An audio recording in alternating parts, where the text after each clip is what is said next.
asked again and again, what is the relationship between our auric field, the electromagnetic field around our body which interacts with life, and that state in which we now find ourselves, perpetual presence, stillness. But this is just one of several questions that have been asked. Others are, what makes you get up in the morning? When it's not a wave or a particle, what is it? What is the purpose of life? When we answer one question, we answer them all. But there's an old story that might help us to bring forth an answer to one and all of these questions. There were two brothers. One was very rich and the other was very, very poor. Now the rich brother had a farm in which he farmed wheat, but he was very miserly. He didn't give alms, he didn't give assistance and aid to others, but every year his poor brother would come begging for a little wheat to make matzos for Passover. But there was a certain year that the brother's crop was not so abundant, so he was very reluctant to give anything to his poor brother. So when his poor brother came, he kept saying to him, "Come tomorrow, come tomorrow, come tomorrow," hoping that the poor brother would get tired of asking and not come back.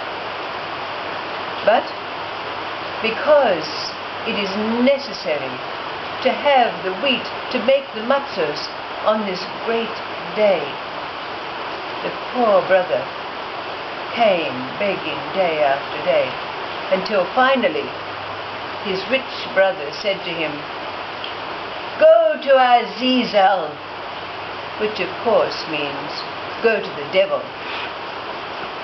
Well, the poor brother was a very simple soul, and he didn't know of ghosts and goblins and demons and devils or even angels. So he thought his brother was telling him to go to someone who could give him some wheat. So the very next day he got up and he took a little bit of dry bread and a flask of water, and he set out to find Azazel.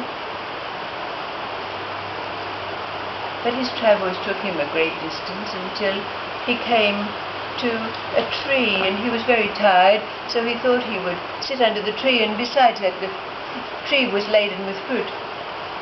But when he picked one of the fruit was so bitter. He spat it out and said aloud to himself, "Such a wonderful big tree, I wonder why the fruit is so bitter."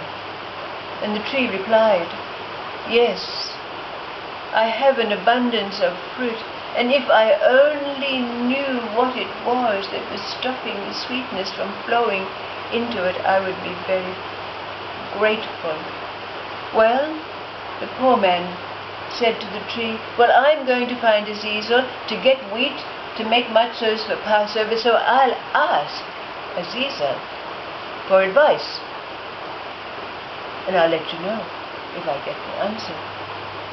So the poor man went on his way, and he came to a forest.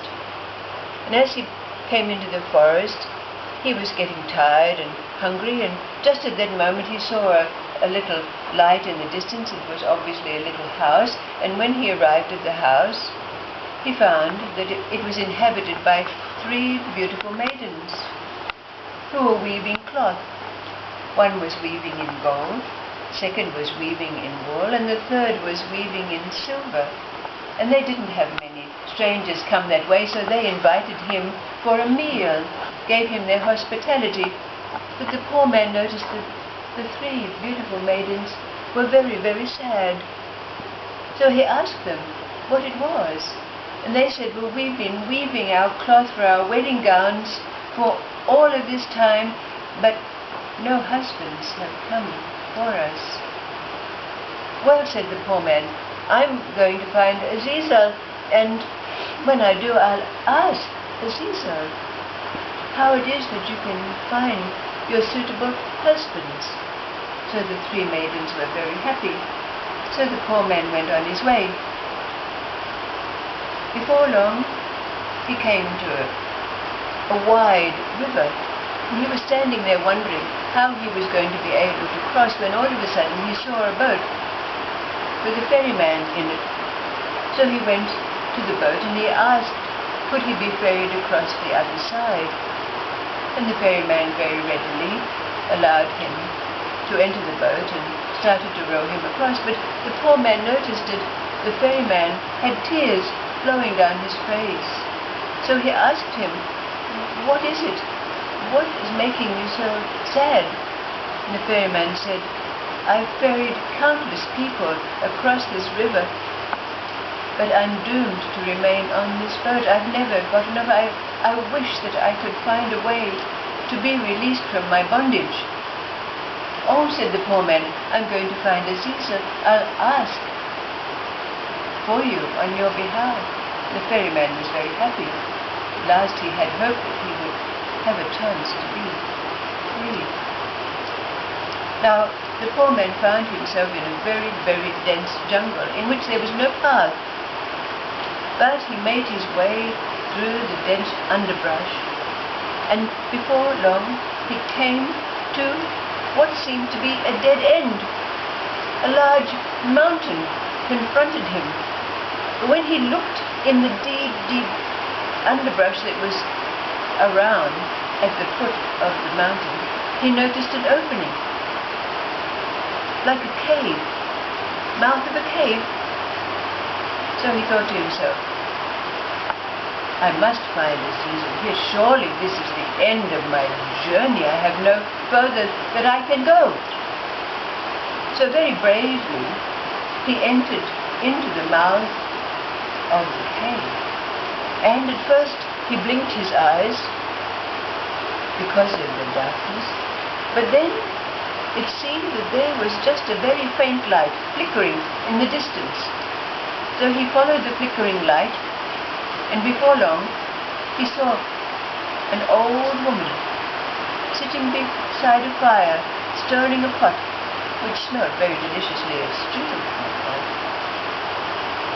But after greeting the woman, he very, very boldly said, well, you must be Azazel, and I have several questions for you. First of all, I have to have wheat to make matzahs for Passover. And I met a tree that wants to know why its fruit are not sweet. And 3 damsels that have been weaving cloth and want to know when their husbands are going to come. And a ferryman who wants to be freed from his bondage. Now, very strangely, the old woman did not admit that she was Azazel, because it doesn't exist, of course. But she did say, you've come to the right place, because I have all the answers that you need. But she invited him to a very delicious stew. And then she said to him, you go and tell the ferryman that if he can find someone to replace him, he can be released from his bondage. And you should tell the 3 damsels that they should immediately make their wedding gowns, and as soon as they do, their husbands will come. And as for the tree, there is a large chest impeding the flow of the great juices of the earth that bring the fruit sweetness. So when cast is removed, the fruit will be sweet. And this too is the answer to your needs. Well, after eating and resting, the poor man went on his way and hurried back to the river, where he found the ferryman again and related what had been told. Now the ferryman was very happy that now there was hope. There was a possibility that he could be released from the bondage of perpetually bringing others back and forth across the river. And then he came upon the house where the three beautiful maidens were still weaving their cloth. And he told them, "Make your wedding gowns, and your suitors will come." Well, the poor man spent the night with them once again, partaking of their hospitality. And through the night, the three maidens went about making their wedding gowns, gold and wool and silk.